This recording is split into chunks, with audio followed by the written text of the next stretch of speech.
Hello बच्चों, जय हिंद। और कैसे उम्मीद करते हैं शुरू करते हैं आज का क्लास। हो चुका आगाज रण का ये बदलने की तैयारी। अब की बार किसी से पेपर की खोपड़ी में छेद करनी है। उठाइए कलम को और दौड़ाइए मेरे साथ। आज हम शुरू कर रहे हैं फिजिक्स।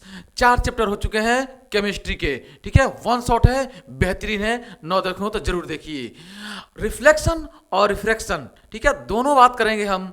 कॉन्सेप्चुअल बात करेंगे और साथ साथ न्यूमेरिकल भी कराएंगे जो प्रीवियस ईयर में आए हुए न्यूमेरिकल है। आइए शुरू करते हैं। अगला पॉइंट है प्रकाश का परावर्तन। ठीक है, प्रकाश जब किसी पॉलिशदार या चिकनी सतह से टकराकर वापस लौटता है तो इस घटना को प्रकाश का परावर्तन कहते हैं। ठीक है, परावर्तन का मतलब होता है टकराकर लौटना। टकराकर लौटना, कोई बॉल हम उठाकर फेंक रहे हैं, टकराकर लौट रहा है। दीवार पे बॉल फेंका, टकराकर लौट रहा है, तो इस बॉल लौट रहा है तो बॉल का परावर्तन हो रहा है। कोई पत्थर उठाकर हम दीवार पर फेंक रहे हैं, दीवार से टकराकर लौट रहा है, तो लौट रहा है, तो पत्थर लौट रहा है तो इस पत्थर का परावर्तन, यानी लौटने को कहते हैं परावर्तन। ठीक है, तो प्रकाश जब किसी चिकनी या पॉलिशदार सतह पर जाती है और टकरा कर वापस लौटती है तो इस घटना को बोलते हैं प्रकाश का परावर्तन। ठीक है, अब देखते हैं परावर्तन के नियम।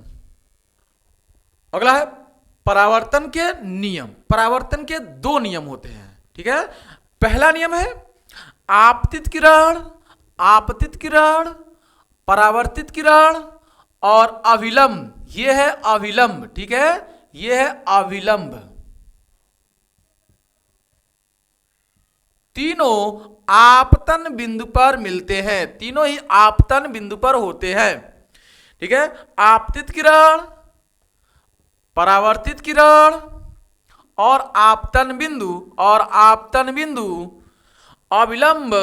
ठीक है, आपतन बिंदु पर अविलंब, आपतन बिंदु पर ये अविलंब, ये तीनों एक ही तल में होते हैं, तीनों एक ही तल में होते हैं। दूसरा है आपतन कोण, ये आपतित किरण और अविलंब के साथ बना कोण आपतन कोण आई, और परावर्तन कोण परावर्तित किरण और अविलंब के साथ बना कोण परावर्तन कोण आर, ये सदैव बराबर होते हैं, यानी कोण आई बराबर कोण आर होता है। आगे देखते हैं। अगला है दर्पण। ठीक है, मिरर की बात कर लेते हैं। तो मिरर क्या होता है? यदि किसी चिकने या पॉलिशदार सतह के एक पृष्ठ को कलई करके पेंट करके दूसरे पृष्ठ को परावर्तक बना दिया जाए तो ऐसे निकाय को हम दर्पण कहते हैं। ये हमारे पास कोई पृष्ठ है। ठीक है, ये हमारे पास एक पृष्ठ को हमें कलई करना है, पेंट करना है। मान लीजिए इस पृष्ठ को हम पूरा का पूरा पेंट कर दें। ठीक है, तो इस पृष्ठ पर अगर प्रकाश की किरणें आएगी तो टकराकर लौट कर उधर जाएगी। ठीक है, तो अगर हमारे पास कोई पॉलिशदार सतह है, यानी चिकना सतह है, उसके एक पृष्ठ को कलई कर दिया जाए, पूरा का पूरा पेंट कर दिया जाए, तो दूसरा जो सतह बनेगा वह पॉलिशदार, वह परावर्तक पृष्ठ बन जाएगा अपने आप। आप शीशा देखें हैं, शीशा का एक पृष्ठ पेंट होता है, रेड ऑक्साइड या लेप लगा होता है, पेंट लगा होता है। ठीक है, यदि किसी चिकने या पॉलिशदार सतह के एक पृष्ठ को कलई यानी पेंट करके दूसरे पृष्ठ को परावर्तक बना दिया जाए तो ऐसे निकाय को हम दर्पण नाम देते हैं। अब दर्पण 2 तरह का होता है। ठीक है, दर्पण 2 तरह का होता है। एक होता है समतल दर्पण और दूसरा होता है आपके पास गोलीय दर्पण। दूसरा होता है गोलीय दर्पण। ठीक है, गोलीय दर्पण। स्फेरिकल मिरर होता है और प्लेन मिरर। प्लेन मिरर क्या होता है?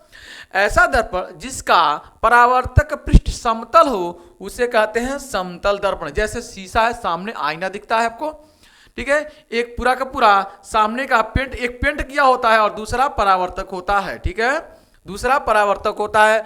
मान लीजिए ये हमारे पास पृष्ठ एक है, ये हमारे पास 2 पृष्ठ है, इसके एक पृष्ठ को मैं पेंट कर दे रहा हूं तो दूसरा पृष्ठ क्या हो जाएगा? परावर्तक हो जाएगा। तो ऐसे निकाय को हम दर्पण नाम देते हैं। चूंकि ये प्लेन है तो इसे हम कहेंगे प्लेन मिरर, यानी समतल दर्पण। इसका एक पृष्ठ कलई है, दूसरा पृष्ठ परावर्तक है, यहां से प्रकाश की किरणें आएगी, टकराकर लौट कर जाएगी। ठीक है, दूसरा होता है गोलीय दर्पण। आइए हम गोलीय दर्पण की बात करते हैं। अगला है गोलीय दर्पण, स्फेरिकल मिरर। स्फेरिकल मिरर किसे कहते हैं? वह दर्पण जिसका परावर्तक पृष्ठ गोलीय होता है, गोलीय दर्पण कहलाता है। ठीक है, जिसका परावर्तक पृष्ठ गोलीय होता है, गोलीय दर्पण कहलाता है। गोलीय दर्पण दो रूपों में पाया जाता है, यानी इसके दो भाग होते हैं, एक उत्तल और एक अवतल। मैं दिखाता हूं, यह एक कोई गोला है और इस गोले का यह केंद्र है, यह गोलीय दर्पण है। अगर इस गोलीय दर्पण को हम बीच से काट दें, ये खोखला गोला है मान के चलिए, ये केंद्र है इसका, ये सेंटर इसका, ये अगर बीच से हम काट दें और इसका एक पृष्ठ इधर मैं दिखाऊं, ये पेंट किया हुआ है इधर से, और ये आपके पास गोले का ये केंद्र है, इधर वाला मैं काट कर लाया हूं, यह इसका केंद्र है, इसका नाम होता है, ये चूंकि केंद्र है तो इसका नाम होता है केंद्र। लेकिन ये चूंकि वक्र है, वक्र रूप में दिख रहा है, इसलिए इसका नाम होता है वक्रता केंद्र। क्या नाम होता है? वक्रता केंद्र। ठीक है, और इस गोलीय दर्पण का एक भाग जो होता है अवतलीय दर्पण है, जिसका धंसा हुआ भाग से परावर्तन होगा, और धंसा हुआ भाग से प्रकाश की किरण गई और यहां से टकरा कर वापस आ रही है, क्योंकि इधर कलई किया हुआ है, पेंट किया हुआ है। तो अगर धंसे हुए भाग से परावर्तन होता है तो हम कहते हैं इसे अवतल दर्पण। इस दर्पण के जो सेंटर पे होता है इसको बोलते हैं हम लोग हैं पी, पोल, यानी इसका नाम होता है ध्रुव। क्या नाम होता है? ध्रुव होता है। और ये वक्रता केंद्र को हम लोग सी से दर्शाते हैं, सेंटर ऑफ कर्वेचर। ठीक है, और ये पोल होता है, पोल और ध्रुव, ये पोल यानी ध्रुव और केंद्र सेंटर, इन दोनों के बीच में एक बिंदु होता है जिसको कहते हैं हम लोग है एफ यानी फोकस। क्या बोलते हैं? फोकस। इसको समझते हैं। उत्तल दर्पण, इधर वाला मैं जब भाग लेकर आता हूं काट कर, मैं इधर दिखा रहा हूं आपको, इधर वाला भाग मैं काट कर लाया हूं और अंदर से मैं पेंट कर दे रहा हूं। अंदर से जब मैं पेंट कर दिया हूं, एक भाग इसका परावर्तक बना दिया, ठीक है, और ये आपके पास इसका सेंटर है ये, और इसका सेंटर ये है, तो यहां पे बनेगा इसका centre C, centre of curvature. ठीक है, वक्रता केंद्र, वक्रता केंद्र, इसका नाम होता है वक्रता केंद्र, वक्रता केंद्र। और यह होता है पोल यानी ध्रुव, और इन दोनों के बीच में एक बिंदु होता है जिसका नाम होता है एफ, फोकस। ठीक है, फोकस।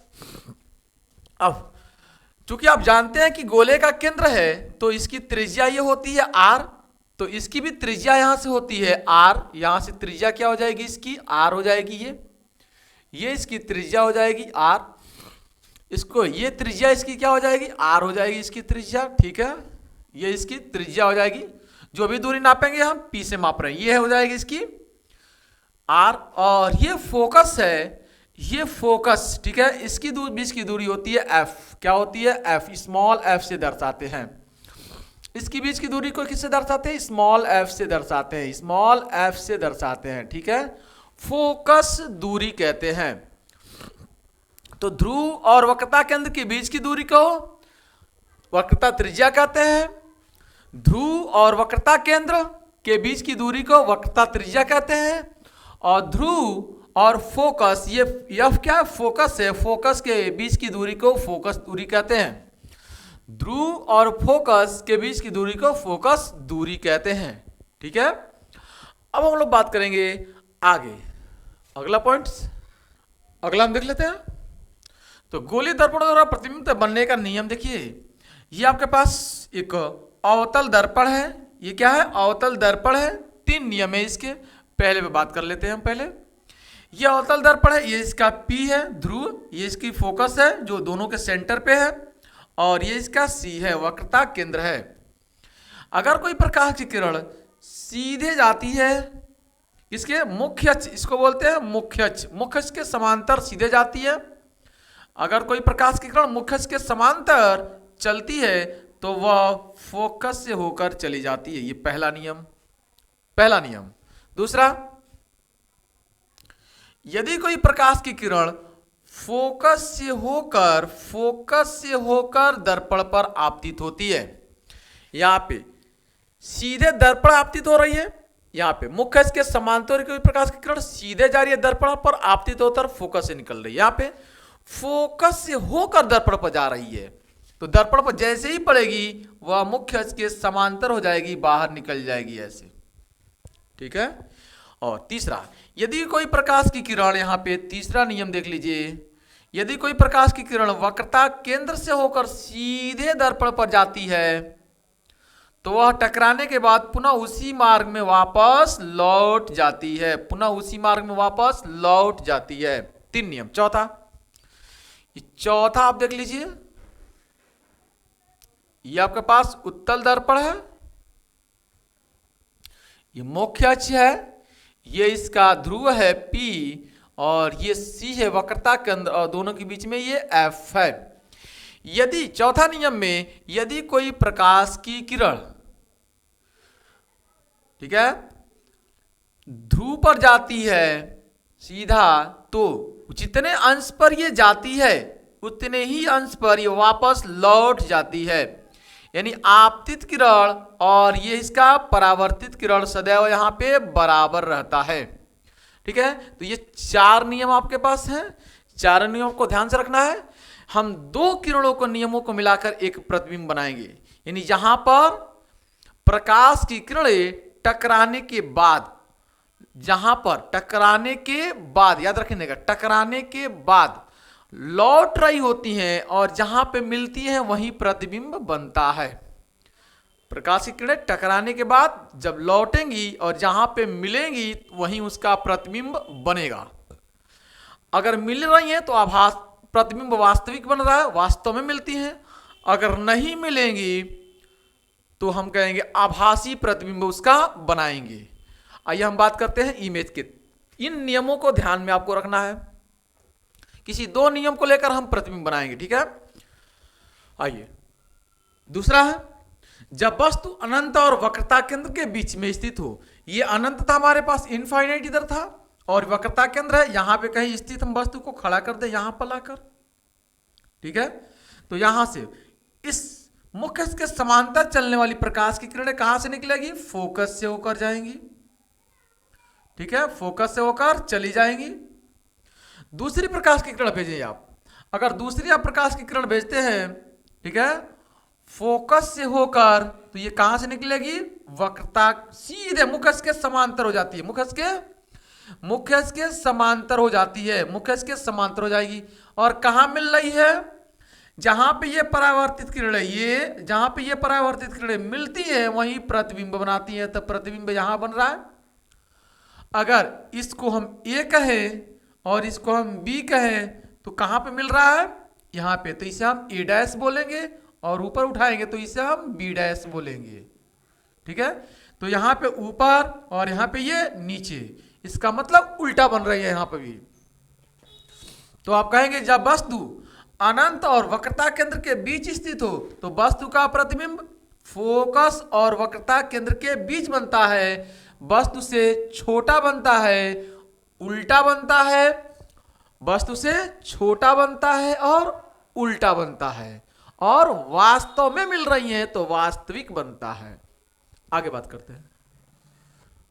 अगला है, जब वस्तु वक्रता केंद्र पर स्थित हो, यानी वस्तु को लाकर हम यहां पे खड़ा कर दें, इसे मैं A बोलूं, इसे B बोलूं, तो A से अगर प्रकाश की किरणें चलती हैं मुख्य के समांतर, ये मुख्य के समांतर चलती हैं, तो कहां से जाएंगी? फोकस से होकर जाएंगी।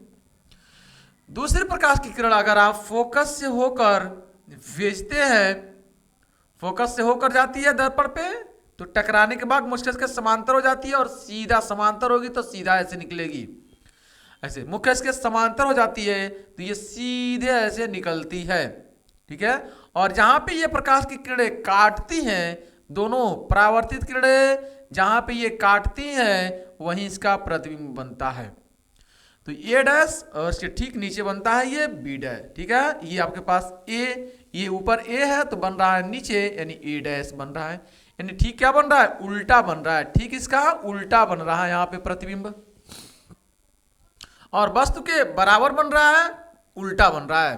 तो आप कहेंगे कि जब वस्तु वक्रता केंद्र पर स्थित हो तो वस्तु का प्रतिबिंब ठीक उसी के नीचे यानी उल्टा वास्तविक और वस्तु के बराबर बनता है। वास्तविक उल्टा वस्तु के बराबर और वस्तु के नीचे ही बनता है। आगे बात करते हैं अगला है जब वस्तु वक्रता केंद्र और फोकस के बीच स्थित हो, यहां पे वस्तु स्थित हो, ये ए और ये बी है, तो यहां से मुख्य के समांतर प्रकाश की किरणें अगर जाएंगी तो फोकस से होकर चली जाएंगी। दूसरी अगर प्रकाश की किरण अगर फोकस से होकर आप भेजते हैं तो टकराने के बाद मुख्य के समांतर हो जाएगी और सीधे ऐसे निकल जाएगी।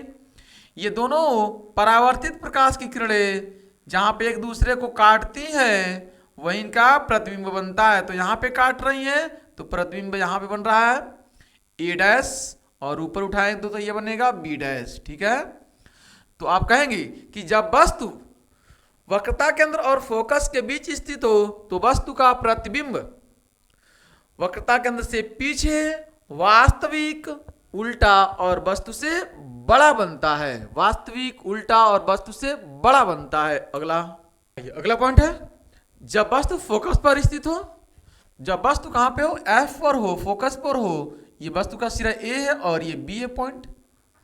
मुख्य के समांतर प्रकाश की किरणें चलती हैं तो कहां से निकलेंगी, फोकस से होकर निकलेंगी। कहां से, फोकस से होकर निकलेंगी। दूसरी अगर प्रकाश की किरण आप भेजे सीधा ऐसे, ठीक है, तो जितने एंगल पर ये घूमेगी आपतन कोण उतने ही पर ये परावर्तन हो जाएगा और जितने अंश पर आपतन होगा उतने ही पर ये परावर्तन हो जाएगा, सीधे ऐसे निकलेगा। और ये दोनों प्रकाश की किरणें कहीं ना कहीं जाकर आपस में जरूर मिलती हैं, क्योंकि दोनों प्रकाश की किरणें कहीं ना कहीं जाकर आपस में जरूर मिलती है। और जहां पे ये मिलती हैं, मान लीजिए अनंत पर मिलती हैं, ठीक है, अनंत पर मिलती हैं तो अनंत पर बहुत बड़ा प्रतिबिंब बनाती हैं, बहुत बड़ा प्रतिबिंब बनाती हैं। ठीक है, इसे मैं अगर ए कहूं और तो इसे मैं ए डैश कहूंगा, ये ए है तो ये ए डैश पे मिलती है, मतलब वास्तविक बनता है और उल्टा बनता है और वस्तु से बहुत बड़ा बनता है। और कहाँ बनता है, अनंत पर बनता है। ठीक है, अनंत पर बनता है। आगे मैं बात कर ले रहा हूं, अगला लास्ट पॉइंट इसका है, अगला पॉइंट है लास्ट पॉइंट छठा है जब वस्तु फोकस तथा ध्रुव के बीच स्थित हो, यानी फोकस और ध्रुव दोनों के बीच यहाँ पे स्थित है। अगर वस्तु यहाँ पे है, मान लीजिए ये ए है, ये पॉइंट बी है, तो यदि आप मुख्य के समांतर प्रकाश की किरण भेजेंगे तो ये कहाँ से जाएगा, फोकस से होकर चला जाएगा, फोकस से होकर जाएगा।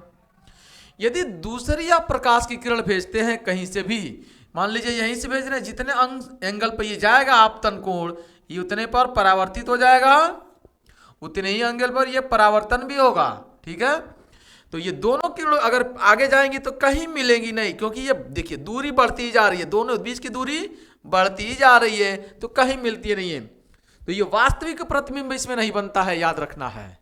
इसमें क्या बनेगा, जब इनको पीछे की तरफ बढ़ाएंगे, पीछे की तरफ बढ़ाएंगे तो ये कहीं मिलेंगी। ठीक है, इनको पीछे की तरफ बढ़ाएंगे तो ये मिलेंगी और जहां पे ये मिलेंगी, मान लीजिए ए ये है, ए से चली थी तो ये डैश पे मिल रही है और नीचे आप लाएंगे तो ये बी डैश कहलाएगा। ये स्पेशल केस इसका है। इसमें जो प्रतिबिंब बनता है वो वास्तव में आभासी बनता है, क्योंकि वास्तविक कहीं मिला ही नहीं। वास्तव में कहीं दोनों प्रकाश की किरणें परावर्तित, दोनों प्रकाश की किरणें बढ़ती ही जा रही हैं, आगे दूर होती जा रही हैं, कहीं मिलेंगी नहीं। तो जब नहीं मिलेंगी तो वास्तविक प्रतिबिंब नहीं बनेगा। तो पीछे की तरफ बढ़ाइए दोनों को, जब पीछे की तरफ बढ़ाएंगे तो पीछे यहां मिल रही है, इसका मतलब इसमें जो प्रतिबिंब बनता है वो आभासी बनता है। याद रखना है ये कौन सा है, आभासी। यही एक केस है इसका, आभासी का, आभासी प्रतिबिंब बनेगा, आभासी प्रतिबिंब बनेगा। ठीक है, यानी वस्तु से बड़ा रहेगा, आभासी होगा और सीधा होगा। और बस दर्पण से, ये दर्पण से क्या है, पीछे बन रहा है। दर्पण से क्या बन रहा है, ये दर्पण से पीछे बन रहा है, राइट, ये रहा। ठीक है, आइए हम लोग बात करते हैं अगला है उत्तल दर्पण से प्रतिबिंब का बनना। ठीक है, यहाँ पे दो आपके पास प्रतिबिंब यहाँ पे बनेंगे, दो तरह के, देखिए ध्यान से। पहला है जब वस्तु अनंत पर स्थित हो, ठीक है, उसके नियम है, अगले मैं आपको पढ़ा चुका हूँ नियम, वही नियम है। तो यदि ये मुख्य के समान, ये अनंत पर कोई वस्तु स्थित है, कहाँ पे, अनंत पर है, और मुख्य के समांतर प्रकाश की किरणें अगर चल रही है, तो जैसे यहाँ पे जाएंगे तो ये डाइवर्जेंट कर देगा, ठीक है। और कहाँ से पता चल रहा है, ये पता चल रहा है फोकस से होकर जाती हैं, ठीक। अब जो भी प्रकाश की किरणें जाएगी मुख्य के समांतर, ये तुरंत डाइवर्जेंट हो जाएगी और ये पता चलेगा कि ये फोकस से जा रही हैं, ये फोकस से आ रही हैं, ये पता चल रहा फोकस से आ रही है।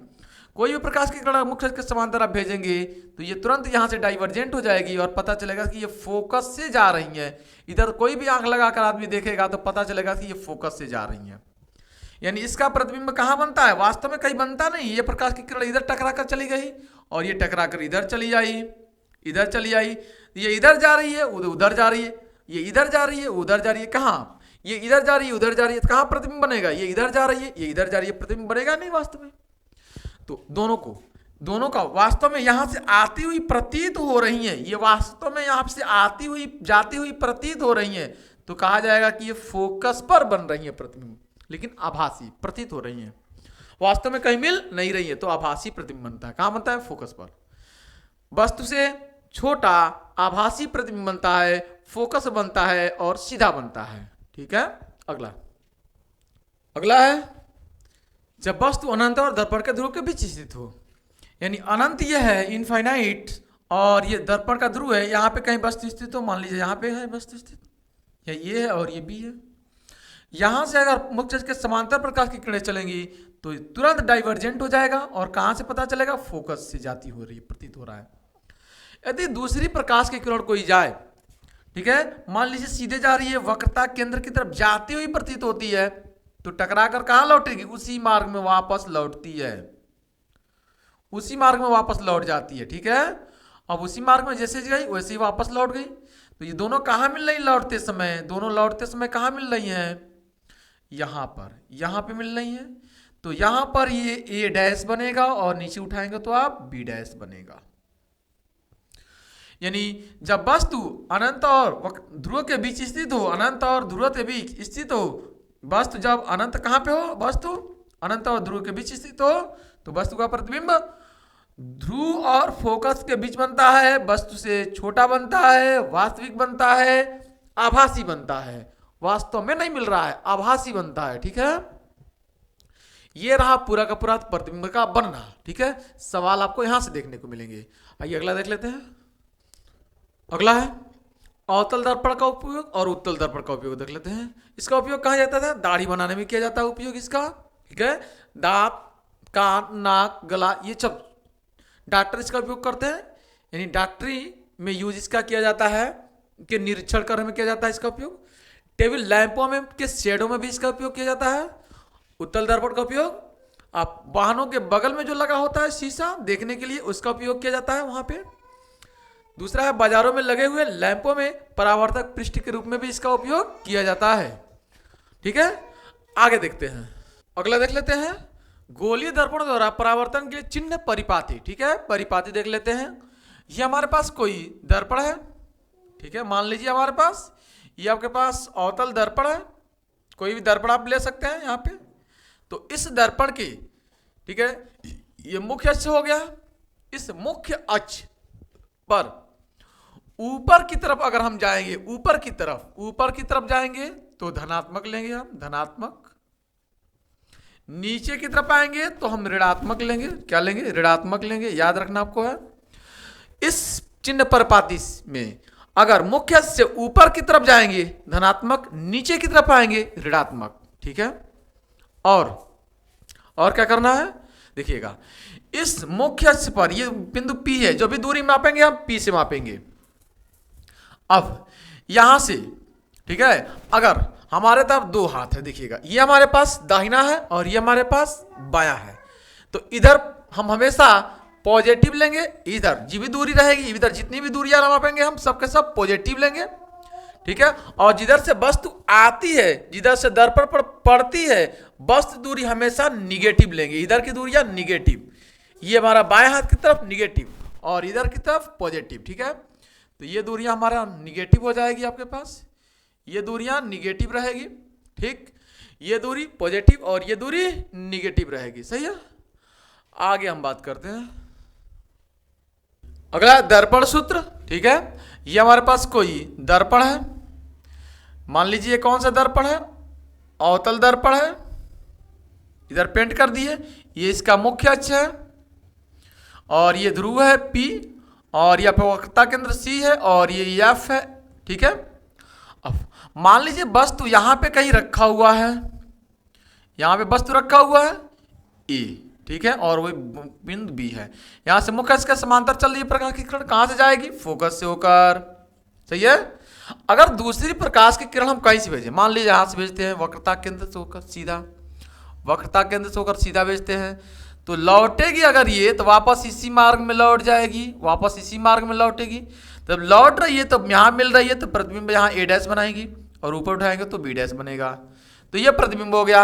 ये जो भी दूरी मापेंगे हम ध्रुव से मापेंगे, ध्रुव से दूरी मापते हैं। वस्तु यहाँ पर रखी हुई है ध्रुव, वस्तु और ध्रुव के बीच की दूरी को हम लोग यू से दर्शाते हैं, किससे दर्शाते हैं, यू से। प्रतिबिंब, ठीक है, प्रतिबिंब, ये जहां प्रतिबिंब बन रहा है यहाँ पे और ये ध्रुव, इसके बीच की दूरी को हम लोग भी से दर्शाते हैं, किससे दर्शाते हैं, भी से। और फोकस और ध्रुव के बीच की दूरी को एफ से दर्शाते हैं और ये वक्रता केंद्र और पी के बीच की दूरी को, ठीक है, हम लोग आर से दर्शाते हैं। दर्पण सूत्र होता है 1/f बराबर 1/, ठीक है, u प्लस का 1/v, दोनों ही पॉजिटिव होता है, ये दर्पण सूत्र होता है। आपको पता है वक्रता केंद्र और ध्रुव दोनों के बीच की दूरी में f होता है, दोनों के बीच की दूरी में ठीक f होता है, यानी यहाँ दोनों के बीच की दूरी में f होता है, यानी 2f मिलता है तो एक r बनता है। तो अब r बराबर होता है 2f, ठीक है, r बराबर 2f या f बराबर होता है आपके। अगला है रेखीय आवर्धन, जिसे m से दर्शाते हैं। प्रतिबिंब की ऊंचाई बटे वस्तु की ऊंचाई के अनुपात को रेखीय आवर्धन कहते हैं, इसे m से दर्शाते हैं, ठीक है। प्रतिबिंब की ऊंचाई बटे वस्तु की ऊंचाई के अनुपात को रेखीय आवर्धन कहते हैं, इसे m से दर्शाते हैं। m,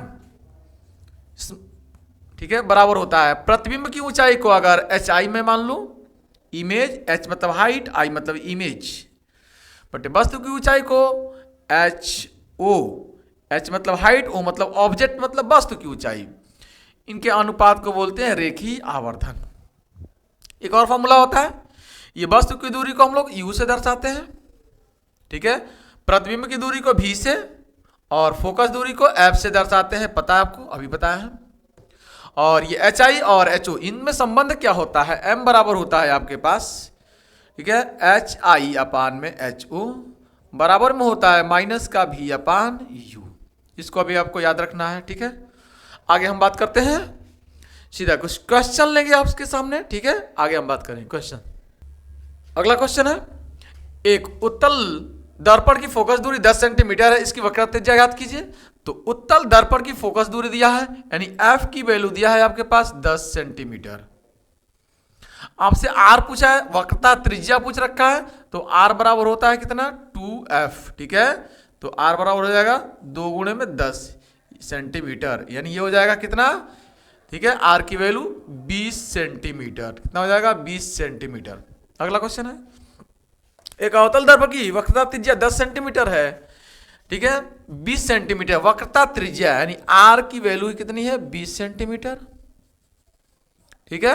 तो फोकस दूरी बतानी है, तो f बराबर होता है कितना, आधा हो जाएगा सीधे भाई, r बराबर 2f, तो f का मान निकालना है तो 2 से डिवाइड, तो यहाँ से f का मान निकालना है तो r/2 हो जाएगा, यानी हो जाएगा 20/2, यानी हो जाएगा 10 सेंटीमीटर, ठीक है। इस तरह के सवाल आपको मिलेंगे, सिंपल।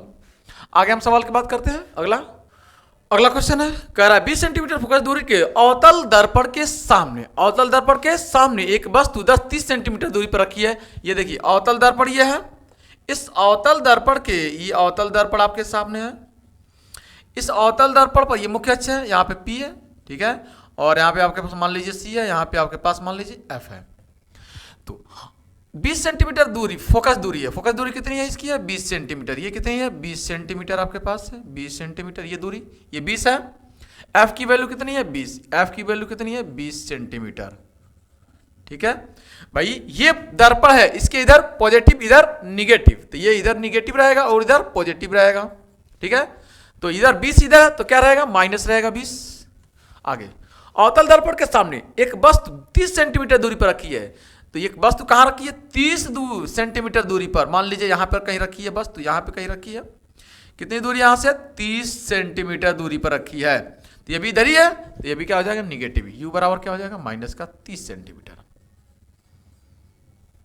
ठीक, अब आपसे पूछा प्रतिबिंब की स्थिति बताइए, भी निकालना है, दर्पण सूत्र आपको पता है। ठीक है, आप हल कर रहे हैं, यहाँ पे हल लिख देंगे आप, यहाँ पे लिख देंगे फोकस दूरी, यहाँ पे हिंदी में लिख दे रहा हूं फोकस दूरी, एफ बराबर यहाँ पे वस्तु की दूरी, u बराबर यहाँ पे प्रतिबिंब की दूरी आपको निकालना है, यानी v की वैल्यू निकालनी है आपको। आइए, दर्पण सूत्र क्या होता है, दर्पण सूत्र 1/f बराबर होता है 1/u प्लस का 1/v। सिंपल, वैल्यू v का निकालना है तो v को यहीं रख दीजिए, u के इधर लाइए तो 1/f बराबर हो जाए, इधर आएगा। ठीक है, ये इसको इधर लाइए तो माइनस का 1/u बराबर 1/v। देखिए ये दोनों इधर आ गया, इसको मैं उठाकर सीधे u को इधर लाया हूं, तो ये इधर प्लस इधर आएगा तो माइनस। अब वैल्यू रख दीजिए, दोनों वैल्यू रखता हूं, 1/f, f की वैल्यू कितनी है, माइनस का 30, माइनस 1/u, u की वैल्यू कितनी है, माइनस।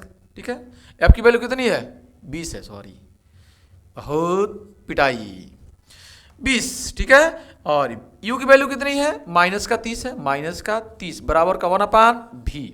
यहां देखिएगा ये 1/v बराबर देखिए ये माइनस माइनस क्या हो जाएगा, प्लस 1/30, 1/30 प्लस में हो गया, माइनस 1/20, एलसीएम 1/v बराबर, एलसीएम दोनों का एलसीएम 60, 20 तिहाई 60, 30 दूना 60, यानी 2 माइनस का 3, घटा देंगे तो कितना निकल कर आएगा, माइनस का 1/60। ठीक है, तो 1/v बराबर आपके पास 1/ माइनस का 60 है, तो v बराबर कितना हो जाएगा, माइनस का 60 सेंटीमीटर। आप कहेंगे कि प्रतिबिंब कितनी दूरी पर बनेगी, 60 सेंटीमीटर दूरी पर बनेगी, लिख देंगे आप। ठीक है, प्रतिबिंब लिख देंगे सीधा, प्रतिबिंब 60 सेंटीमीटर दूरी पर बनेगी। ठीक है, ये रहा आपका answer, this is your answer. ठीक है, दूरी है तो दूरी आप जानते हैं पॉजिटिव होता है, इसका मतलब आप लास्ट में आप भी बराबर आपको 60 सेंटीमीटर लिख देना है, सिंपल। ठीक है, सिंपल। ठीक है, दूरी क्या होती है, पॉजिटिव होती है, ये आंसर हुआ। अगला देखते हैं क्वेश्चन, अगला देख लेते हैं। कह रहा है एक क्वेश्चन है, उत्तल दर्पण से 25 सेंटीमीटर दूरी पर रखी एक वस्तु के प्रतिबिंब की लंबाई वस्तु की लंबाई की आधी है, प्रतिबिंब की लंबाई वस्तु की लंबाई की आधी है। ठीक है, फोकस दूरी बताना है आपको, है सिंपल। आइए सॉल्व करते हैं, इसका आप हल लिखेंगे तो जो दिया है लिख लीजिए पहले आप। उत्तल दर्पण से 25 सेंटीमीटर दूर रखी वस्तु है, तो वस्तु की दूरी मतलब u का मान दिया है माइनस का 25 सेंटीमीटर। ठीक है, 25 सेंटीमीटर। आगे कहा है वस्तु के प्रतिबिंब की लंबाई वस्तु की लंबाई की आधी है, यानी m बराबर होता है क्या, HI/HO।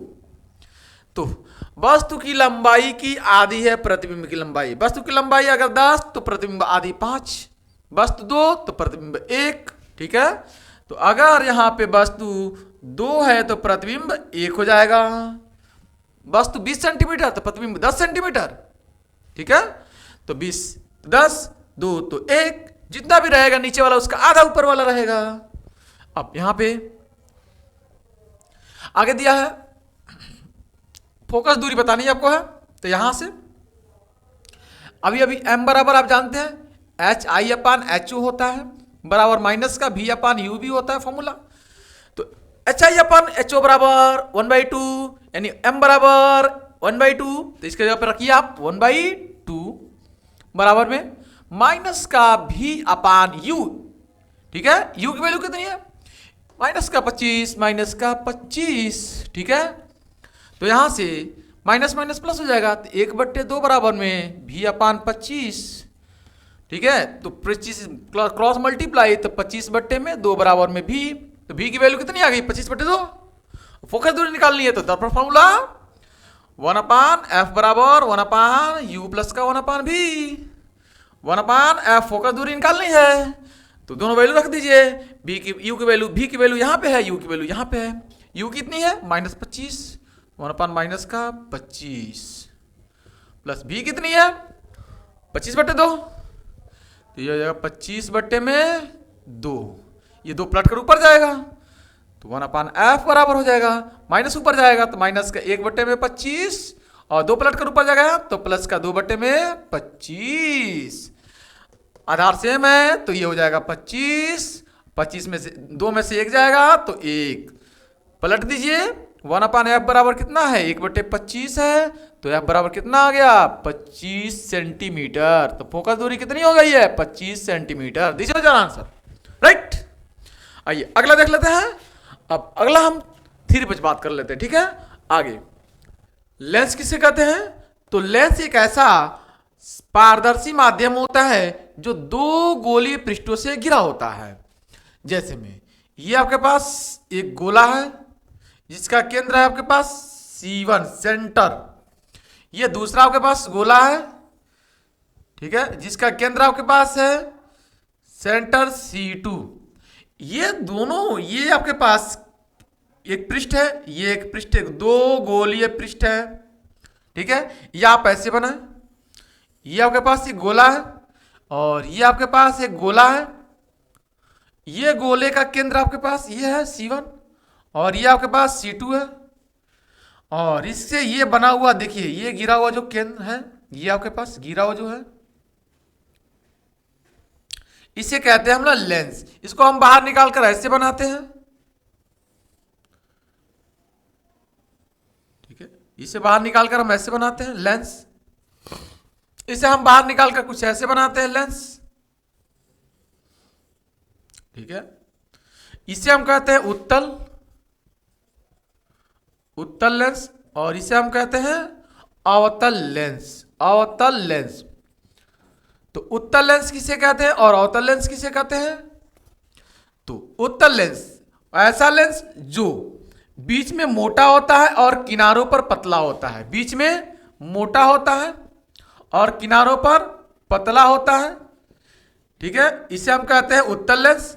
और इसमें बीच में पतला होता है और ये किनारों पर मोटा होता है, तो ऐसा लेंस को अवतल लेंस और ऐसे लेंस को उत्तल लेंस। वह लेंस जो बीच में मोटा किनारों पर पतला हो उत्तल लेंस, और वह लेंस जो बीच में पतला और किनारों पर मोटा हो उसे हम अवतल लेंस कहते हैं। ये तो लेंस हो गया। लेंस के से संबंधित परिभाषाएं बहुत सारी हैं, ठीक है। सिंपल परिभाषाएं आप देख लीजिएगा।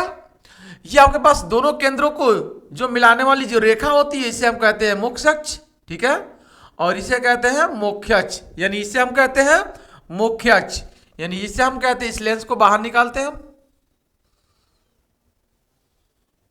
इसे हम कहते हैं मुख्य अक्ष, ठीक है। और इस मुख्य अक्ष पर ये आपके पास ऑप्टिकल सेंटर होता है, ओ प्रकाशिक सेंटर बोलते हैं इसको हम लोग, और इसके अंदर 4 बिंदु होते हैं। जितनी दूरी पर यह रहेगा इसको नाम देता हूं मैं F1, और इतनी दूरी पर एक और बिंदु रहेगा जिसका नाम देता हूं मैं F1, ये भी है लेकिन इसको बोलूंगा 2F1। यहां पर उतनी दूरी पर यहां पे एक बिंदु होगा F2 और उतनी ही दूरी पर एक यहां पे बिंदु होगा जिसका नाम होगा 2F2। तो ये चारों दूरियां क्या होती हैं, बराबर होती हैं। और सभी दूरियां कहां से मापते हैं आप, ये ऑप्टिकल सेंटर से। जितनी दूरी है उतनी ही दूरी है, उतनी ही दूरी है, उतनी ही दूरी है, चारों दूरियां बराबर। इसमें भी सेम है। ये आपके पास दोनों केंद्रों को मिलाने वाली जो रेखा है मुख्य अक्ष है, ठीक है, या ऑप्टिकल सेंटर होती है ओ। तो मैं यहां पे बनाता हूं, ये आपके पास है ऑप्टिकल सेंटर हो, ठीक है। और यहां पर इधर इसका होता है आपके पास F, इधर होता है F1 इसका, और इधर होता है आपके पास 2F1, इधर होता है F2 आपके पास इसका, और इधर होता है 2F2।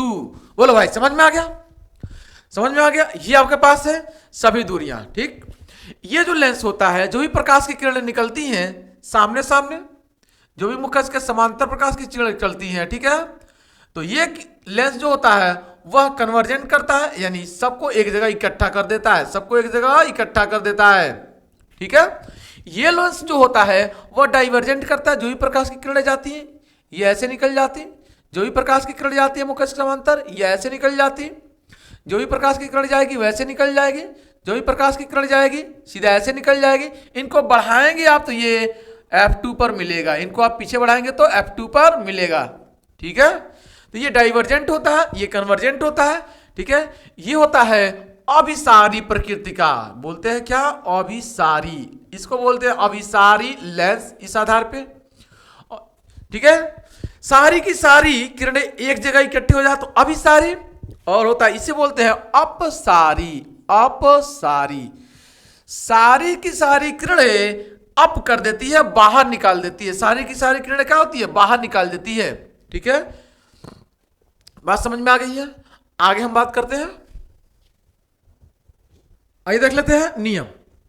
उसमें आप पढ़ रहे थे अवतल दर्पण में, उत्तल दर्पण में नियम। ठीक है, 3 नियम पढ़े थे, यानी 4 नियम पढ़े थे टोटल। यहां पे देखिए 3 नियम, वही 3 है में वापस। यहां पे उत्तल लेंस है ये, और ये अवतल लेंस है। अगर प्रकाश की किरण सीधे मुखस के समांतर चल रही है तो F2 पर जाएगी, और यहां पर जैसे ही मुखस के यहाँ पे समांतर चल रही है तो डाइवर्जेंट हो जाएगी, यहाँ पे कन्वर्जेंट होती है। ठीक है, अभिसारी, और यहाँ पे अपसारी, तो दूर भागेगी, पीछे की तरफ बढ़ाएंगे तो F2 से जाती हुई प्रतीत होगी। पहला नियम, मुखस के समांतर चलती है, मुखस के समांतर चलती है तो यह कन्वर्जेंट हो जाता है और ये डाइवर्जेंट हो जाता है, मतलब ये अपसारी और ये अभिसारी। ठीक है, ये पास आती है और ये दूर भागती है, इसके पीछे बढ़ाएंगे तो F2 पर, और ये F2 पर मिलेगी यहाँ पे। दूसरा नियम, यदि F1 से होकर जाएगी तो मुखस के समांतर हो जाएगी यहाँ पे, यदि F1 की तरफ जाती हुई प्रतीत होगी तो मुखस के समांतर हो जाएगी यहाँ पे। तीसरा सिंपल है, यदि वो प्रकाशी सेंटर से होकर जाएगी सीधा सीधा तो सीधे निकल जाएगी, कहीं रुकेगी नहीं, कहीं मुड़ेगी नहीं। प्रकाशी सेंटर से होकर जाएगी अगर सीधे निकल जाएगी, कहीं मुड़ेगी नहीं, कहीं रुकेगी नहीं, सिंपल है। ठीक है, ये कहानी सिंपल है, ये भी दोनों सिंपल है। ठीक है, यहाँ पे मुख्य के समांतर तो F2 पर, मुख्य के समांतर तो निकल जाएगी, F2 से जाती हुई प्रतीत हो रही है। यहाँ पे अगर F1 से जा रही है तो मुख्य के समांतर, यहाँ F1 की तरफ जा रही है तो मुख्य के समांतर, यहाँ पे सीधे सीधे निकल जाएगी, सीधे सीधे निकल जाएगी, खत्म। आइए अब देखते हैं प्रतिबिंब का बनना।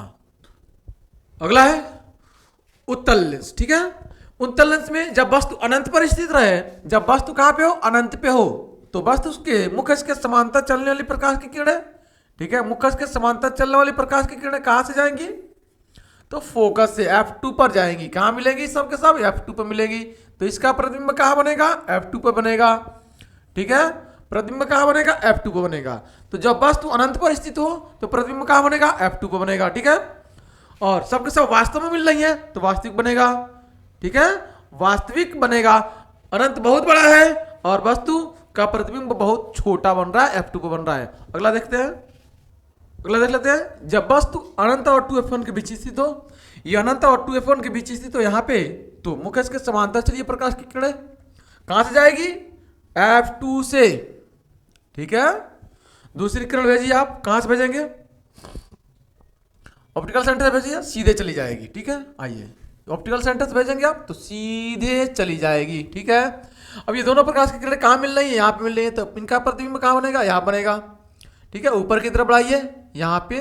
ठीक है, अगर मैं A बोलूं तो इसे A' बोलूंगा मैं, ऐसे B बोलूं तो इसे मैं B' बोलूंगा। प्रतिबिंब कैसे बन रहा है, ठीक है, ये ऊपर है ये नीचे है, उल्टा बन रहा है, वास्तव में मिल रही है तो वास्तविक बन रहा है। ठीक है, वास्तव में मिल रही है तो वास्तविक बन रहा है। ठीक है, उल्टा बन रहा है, वास्तविक बन रहा है। और अनंत पर और 2F1 के बीच स्थित है तो कहां पर बनेगा, F2 और 2F2 के बीच में बन रहा है प्रतिबिंब। ठीक है, आइए अगला देखते हैं, अगला देख लेते हैं, जब वस्तु 2F1 पर स्थित हो, यानी जब वस्तु कहां हो, 2F1 पर स्थित हो, तो यहां से मुख्य के समांतर प्रकाश की किरण चलेगी, कहां से निकलेगी, F2 से निकल जाएगी। ठीक है, दूसरी प्रकाश की किरण आप भेजिए, ऑप्टिकल सेंटर से भेजेंगे तो सीधे निकल जाएगी, कहीं रुकेगी नहीं, सीधे निकलेगी। और कहां मिल रही है, यहां से A से चली थी तो यहां पे मिलेगी, तो यहां पे A' बोलूंगा मैं। ऊपर बढ़ाऊंगा मैं इसे तो F2 पर मिल रही है, अगर ये बी मैं बोलूं इसको तो मैं इसको बी डैश बोलूंगा। ठीक है, तो ए डैश बी डैश क्या बन रहा है? वस्तु का प्रतिबिंब बन रहा है, वस्तु के बराबर बन रहा है, वास्तव में मिल रहा है, वास्तविक बन रहा है। और ये ऊपर है, यहाँ पे ए नीचे है तो उल्टा बन रहा है। आइए अगला देखते हैं। अगला देखते हैं, जब वस्तु 2f1 व f1 के बीच स्थित हो, दोनों के बीच स्थित हो यहाँ पे, तो मुख्य के समांतर प्रकाश की किरणें चलेगी और कहां से निकलेगी? f2 से। दूसरी ऑप्टिकल सेंटर से ले जाइए आप, ये सीधे चली जाएगी। ठीक है, यहां पे मिल रही है, ये ए डैश बोलिए आप। अगर ये ए है तो ये ए डैश है, ऊपर बढ़ाएंगे आप तो ये बी डैश बोलेंगे आप, ये बी है तो बी डैश। तो देखिए वस्तु का प्रतिबिंब वस्तु से बड़ा बन रहा है, इस बार वास्तविक बन रहा है, उल्टा बन रहा है। ठीक है, और 2f2 के पीछे बन रहा है। ठीक है, आइए अगला देखते हैं। अगला है 5वां नंबर, जब वस्तु f1 पर स्थित हो, तो जब वस्तु f1 पर स्थित हो तो वस्तु के शीर्ष बिंदु A से चलेगा प्रकाश की किरण मुख्य अक्ष से समांतर, और कहां से निकलेगा? f2 से निकलेगा। ठीक है, दूसरा ऑप्टिकल सेंटर से ले जाइए आप और सीधे ये निकल जाएगा, लेकिन कहीं ना कहीं मिलेगा। देखिए इनके बीच की दूरी देखिए घटती जा रही है, घटती जा रही है, घटती जा रही है, कुछ ना कुछ घटती जा रही है। तो कहीं ना कहीं ये जाकर अनंत पर मिलने वाले हैं। ये कहां मिलेंगे? अनंत पर। ठीक है, अनंत पर मिलेंगे, इनफाइनाइट पर ये मिल रहा है। ठीक है ना, तो आप कहेंगे जब वस्तु f1 पर स्थित हो तो वस्तु का प्रतिबिंब वस्तु से बहुत बड़ा बनेगा, अनंत पर बनेगा, वास्तविक बनेगा, और 2f2 के बहुत दूर बनेगा, अनंत पर बनेगा। ठीक है, लास्ट इंपॉर्टेंट है। अगला है, जब वस्तु f1 और प्रकाशिक सेंटर के बीच स्थित हो, C के बीच हो। ठीक है, यह प्रकाशिक सेंटर है आपके पास। ठीक है, ऑप्टिकल सेंटर और f1 दोनों के बीच में हो, यहाँ पे मान लीजिए ये A है और ये B है। प्रकाशिक केंद्र से यहाँ पे मुख्य के समांतर प्रकाश की किरण चल रही है, और कहां से जाएगी? f2 होकर सीधा। ठीक है, दूसरे प्रकाश की किरण ऑप्टिकल सेंटर से सीधे लेकर जाइए तो ये सीधे निकल जाएगी। देखिए बीच की दूरी क्या हो रही है? बढ़ती जा रही है, बीच की दूरी बढ़ती जा रही है, तो कहीं मिलेगी नहीं, अनंत पर भी नहीं मिलने वाली है। तो इनको पीछे बढ़ाइए, इनको पीछे बढ़ाइए, इनको पीछे बढ़ाइए। जब आप पीछे बढ़ाएंगे तो आप पाएंगे ये कहीं ना कहीं मिलेगी। ठीक है, मान लीजिए यहाँ पे मिल रही है, तो इसे मैं ए बोलूंगा, मैं इसे बी डैश। ठीक है, ए डैश बी डैश। तो वस्तु ये है, प्रतिबिंब इसका ये बन रहा है, यानी इसका मतलब वस्तु की ओर ही वस्तु से पीछे प्रतिबिंब बन रही है, और वस्तु से बहुत बड़ा बन रही है, वास्तव में नहीं मिल रही है, तो कहीं नहीं मिल रही है, यानी वास्तविक नहीं बन रही है, आभासी बन रही है। तो वस्तु का प्रतिबिंब आभासी बनता है, वस्तु से बहुत बड़ा बनता है, और वस्तु का प्रतिबिंब आभासी बनता है, वस्तु से बहुत बड़ा बनता है, वस्तु से पीछे बनता है। ठीक है, यही एक है जो आभासी बन रहा है यहाँ पे। ठीक, अब हम बात करेंगे अगला। अगला है, ये आपके पास है कौन सा लेंस? लेंस चेंज हो गया, कौन सा लेंस है? अवतल लेंस। ठीक है, आइए बात करते हैं अवतल लेंस में। ये पहला केस है, इसमें दो केस है बस। जब वस्तु अनंत पर स्थित हो, मान लीजिए वस्तु यहाँ पे कहीं पे हो, अनंत पे, तो यहाँ से मुख्य के समांतर प्रकाश की किरणें चलेंगी। जो भी प्रकाश की किरणें चलेंगी, आप जानते हैं मुख्य के समांतर जितनी प्रकाश की किरणें भेजना आप भेज दीजिए, सब के सब कहाँ जाएंगी? सब के सब इसमें पढ़ते ही ये डाइवर्जेंट कर देगी, ये सब के सब दूर निकल जाएंगी, सब के सब ऐसे दूर निकल जाएंगी, सब के सब ऐसे दूर निकल जाएंगी। लेकिन ये कहाँ से होकर जाएंगी? ठीक है, ये कहाँ से होकर जाएंगी? सबके सब तो दूर निकल जाएंगे, कहीं मिलेगी नहीं। ये इधर जा रही है, ये इधर जा रही है, कहीं मिल ही नहीं रही है। इसका मतलब वास्तविक प्रतिबिंब इसका बनेगा नहीं। तब क्या होगा?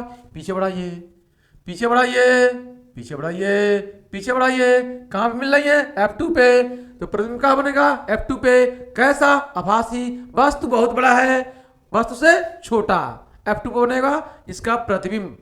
यानी जब वस्तु अनंत पर स्थित हो तो वस्तु का प्रतिबिंब f2 पे बनने वाला है, आभासी बनने वाला है, वस्तु से बहुत छोटा बनने वाला है। ठीक है, अगला देख लेते हैं, अगला देख लेते हैं। देखिए मान लीजिए इस बार ये दूसरा केस है। ठीक है, बस इसी में दो ही केस होते हैं। मान लीजिए इस वस्तु को हम कहां पर रख दे? मान लीजिए यहां पर रख देते हैं। ठीक है, सिंपल। तो मुख्य इसके समांतर प्रकाश की किरणें जाएगी अगर, तो डाइवर्जेंट हो जाएगी। फिर कहां पीछे बढ़ाएंगे? तो f2 से होकर जाएगी, मान लीजिए। दूसरा, यदि प्रकाश की किरण आपको ऑप्टिकल सेंटर से होकर जाएगी तो ये सीधे निकल जाएगी, तो एक उधर गई एक इधर गई, कहीं मिली? कहीं नहीं मिली।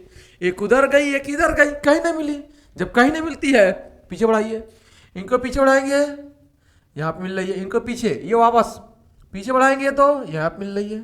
ठीक है, इसका मतलब इसका प्रतिबिंब यहाँ बनेगा। अगर ये ए है ये बी है तो यहाँ पे बन रहा है, तो इसे ए डैश कहूँगा मैं, इसे पीछे बढ़ाऊंगा बी डैश कहूँगा। यानी जब वस्तु 2F2 और F2 के बीच स्थित हो तो वस्तु का प्रतिबिंब वस्तु से छोटा, ठीक है, आभासी, और F2 प्रकाशित सेंटर ऑप्टिकल सेंटर के बीच बनता है और वस्तु से छोटा बनता है, आभासी बनता है। ठीक है, ये रहा फाइनल इसके डायग्राम। ठीक है, अब हम आगे बात करते हैं। अगला है गोली लेंसों के लिए चिन्ह प्रपाती। ठीक है, और सिंपल है, जैसे आप दर्पण उड़ाए वैसे इसको उड़ा दीजिए। देखिए ध्यान से, ये आपके पास लेंस है, मान लीजिए उत्तल लेंस में बना दे रहा हूं, ये उत्तल लेंस है, कोई भी आप लेंस ले लीजिए, कोई दिक्कत नहीं है। ये उत्तल लेंस है, ठीक है, ये आपके पास उत्तल लेंस है, ये आपके पास F1 है, ये आपके पास 2F1 है, ये आपके पास F2 है, ठीक है, और ये आपके पास 2F2 है। आपको पता है ये ऑप्टिकल सेंटर से जितनी दूरी हुई है उतनी ही दूरी है, उतनी ही दूरी है, उतनी ही दूरी है, चारों दूरियां सेम होती है। अब मान लीजिए यहां से आपको चिन्ह देखना है, चिन्ह क्या होगा? तो ऊपर जाएंगे, दर्पण में याद कीजिए, ऊपर जा रहे थे तो पॉजिटिव, ऊपर जा रहे थे तो पॉजिटिव, नीचे आएंगे तो निगेटिव। ठीक है, ऊपर जाएंगे पॉजिटिव, नीचे आएंगे निगेटिव, सिंपल है। ठीक, ये हमारे दाहिना है, ये हमारा बायां है। ठीक है, दाहिने की तरफ जाएंगे तो पॉजिटिव, इधर की तरफ बढ़ जाएंगे तो पॉजिटिव, ठीक है, और इधर जाएंगे तो निगेटिव, इधर जाएंगे तो निगेटिव। ठीक है, तो इधर पॉजिटिव और इधर निगेटिव, सिंपल है। दर्पण में भी यही कहानी थी। ठीक, अब लेट्स देख लेते हैं फॉर्मूला क्या होता है? फॉर्मूला सिंपल होता है। ठीक, जो भी दूरियां मापना होता है आप कहां से मापेंगे? ओ से। कहां से मापेंगे? ओ से मापेंगे, ठीक है ना। मान लीजिए अगला देख लेते हैं, अगले स्लाइड में अगला देख लेते हैं लेंस सूत्र। ठीक है, 1/f बराबर होता है 1/v minus 1/u, lens formula होता है। दर्पण में क्या था? प्लस था, यहाँ पे माइनस है। यहाँ पे u क्या है? वस्तु की दूरी, v क्या है? प्रतिबिंब की दूरी, और f क्या है? फोकस दूरी, पहले से भी आप जानते हैं। मैग्नीट्यूड, ठीक है, आवर्धन क्या होती है?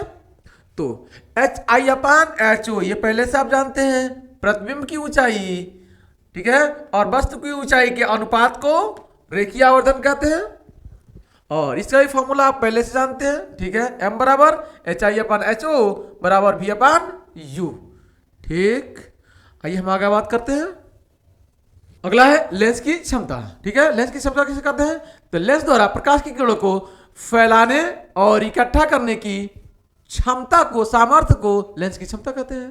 भाई यहां से भी कह सकते हैं आप, P बराबर होता है 1/f, f क्या होता है? मीटर में होता है। तो फोकस दूरी के व्युत्क्रम को लेंस की क्षमता कहते हैं, सिंपल कहानी है। यह याद रखना है आपको, मीटर में होता है। ठीक है, मीटर में होता है।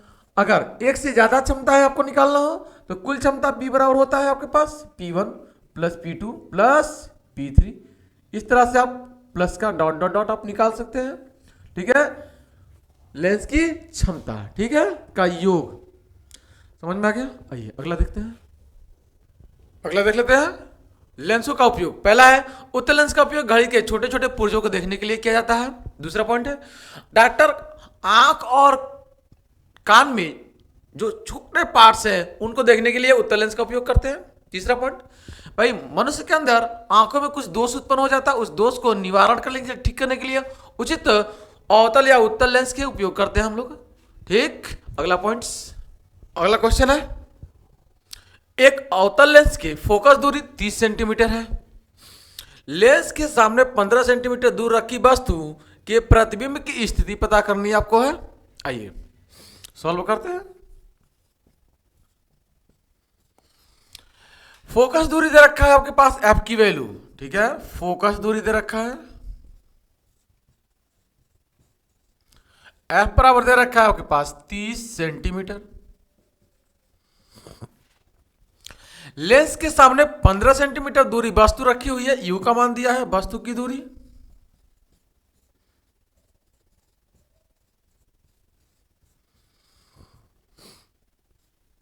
पंद्रह सेंटीमीटर। अवतल लेंस है तो फोकस दूरी माइनस और वस्तु दूरी हमेशा माइनस होती है, ठीक है।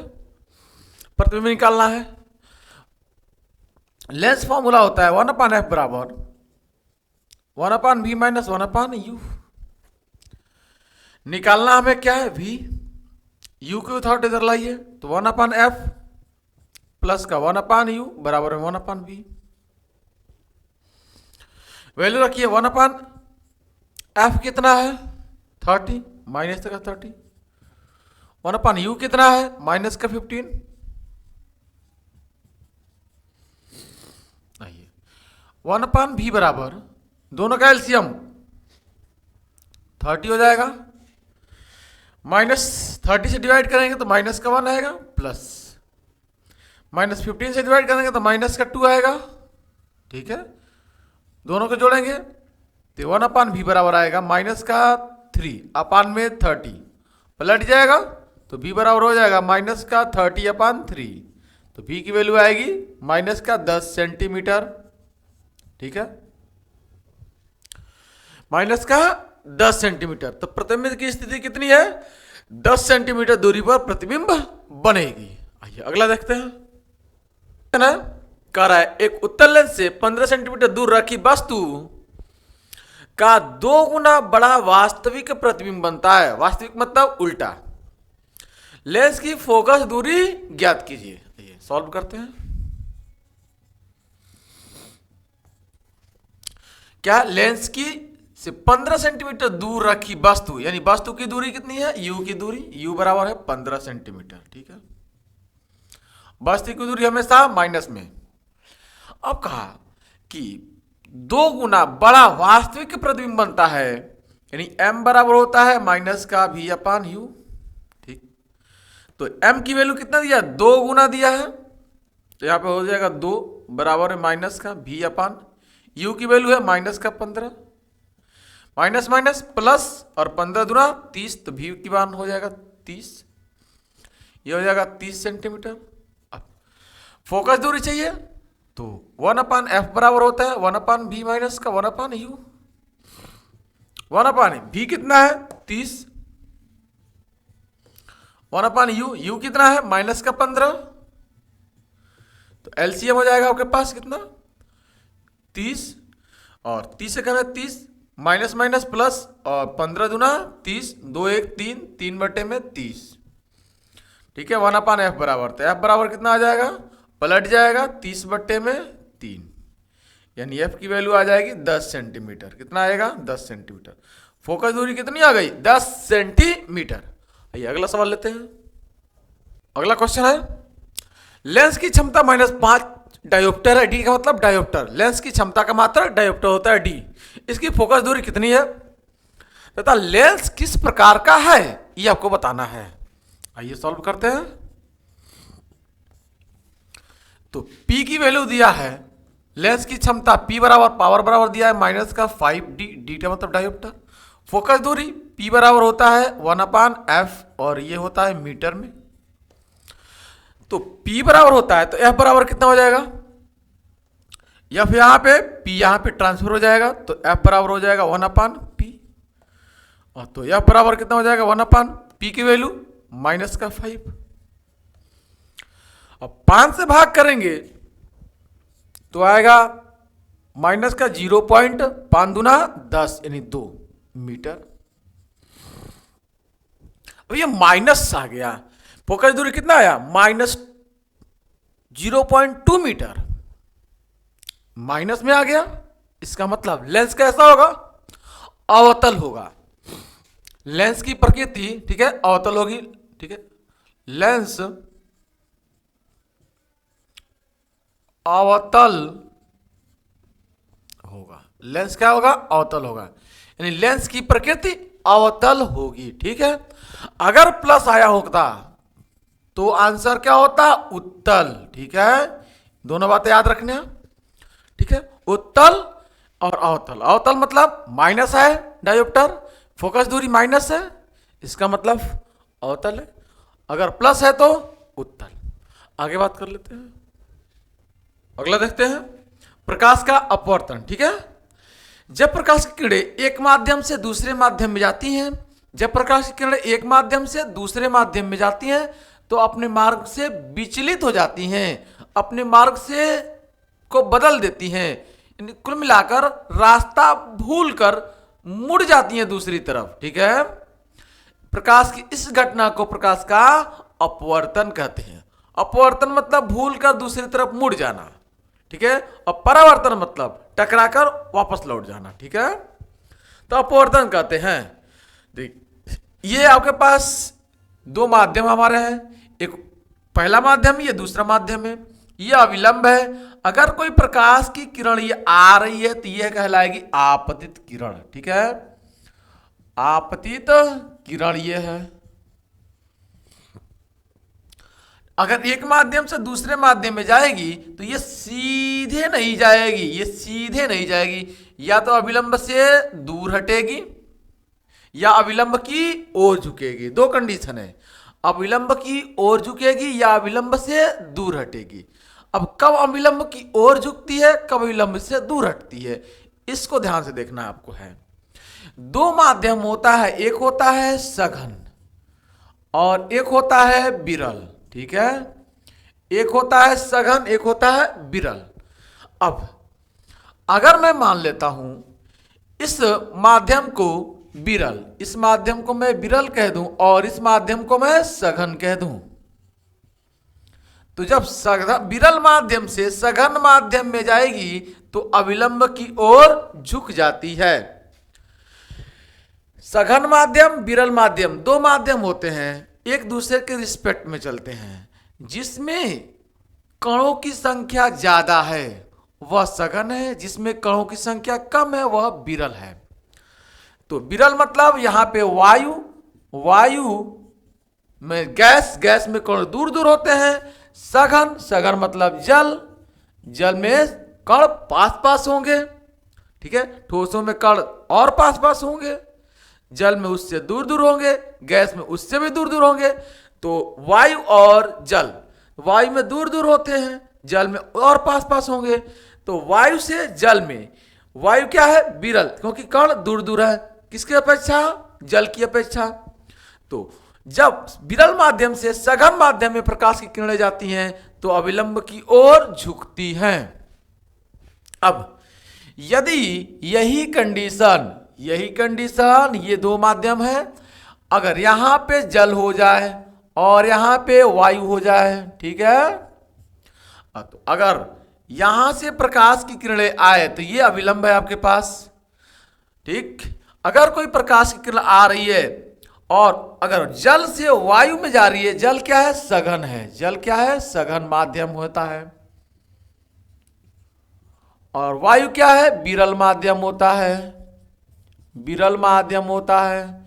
तो अगर सघन माध्यम से विरल माध्यम में प्रकाश की किरणें जाती हैं तो सीधे ना जाकर, ये सीधे नहीं जाएगी, अविलंब से दूर हटती हैं, अविलंब से दूर हटती हैं।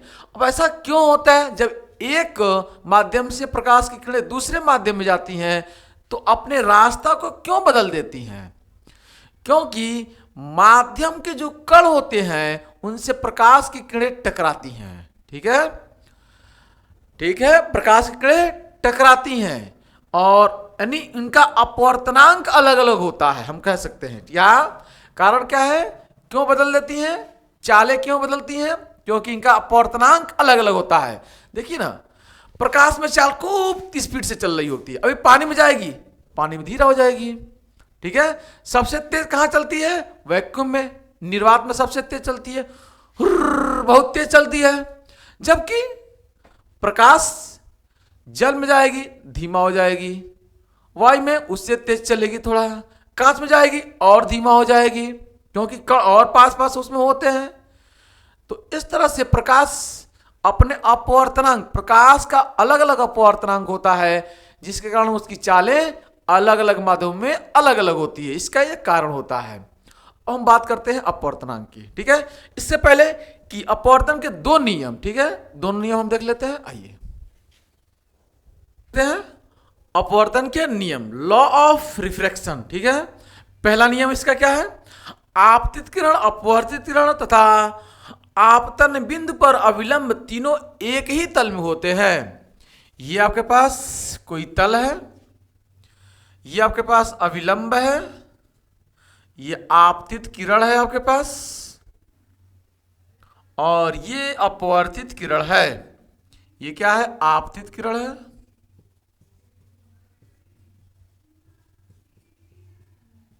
ये है अविलंब,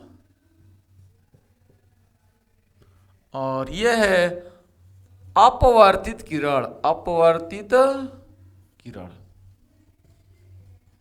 ठीक है। और ये है आपतन बिंदु, ये क्या है, आपतन बिंदु, ठीक है। तो आपतित किरण, अपवर्तित किरण और आपतन बिंदु पर अविलंब तीनों एक ही तल में होते हैं। दूसरा नियम, आपतित किरण और अविलंब के बीच बना कोण I, ठीक है, और अपवर्तित किरण और अविलंब के बीच बना कोण R, इन दोनों के ज्या मतलब साइन, ठीक है, का अनुपात जो होता है वह एक नियतांक होता है, ठीक। यानी किन्हीं दो माध्यमों के लिए, माध्यम नंबर 1 और ये माध्यम नंबर 2, ठीक है, दो माध्यमों के लिए आपतन कोण, ये आपतन कोण, ये अपवर्तन कोण, ठीक है।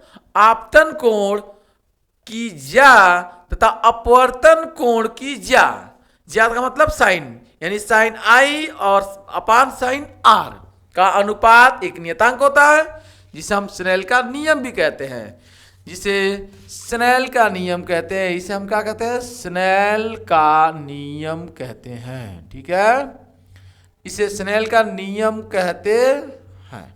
बात समझ में आ गई, स्नेल का नियम कहते हैं, ठीक है। अपवर्तन कोण की, आपतन कोण की ज्या, अपवर्तन कोण की ज्या का अनुपात एक नियतांक होता है, जिसे हम स्नेल का नियम कहते हैं, ठीक। जिसे n से दर्शाते हैं, n क्या है, एक अपवर्तनांक होता है, जो पहले माध्यम के सापेक्ष दूसरे माध्यम का अपवर्तनांक है। आइए हम बात करते हैं सीधा अब अपवर्तनांक की, ठीक है। यदि प्रकाश की किरण एक माध्यम से दूसरे माध्यम में जाती है, ठीक है, एक माध्यम से दूसरे माध्यम में जाती है, एक माध्यम से दूसरे माध्यम में जाती है, तब 1n2 बराबर होता है n2 ऊपर रहेगा अपान n1 बराबर sine I upon sine R, ठीक है।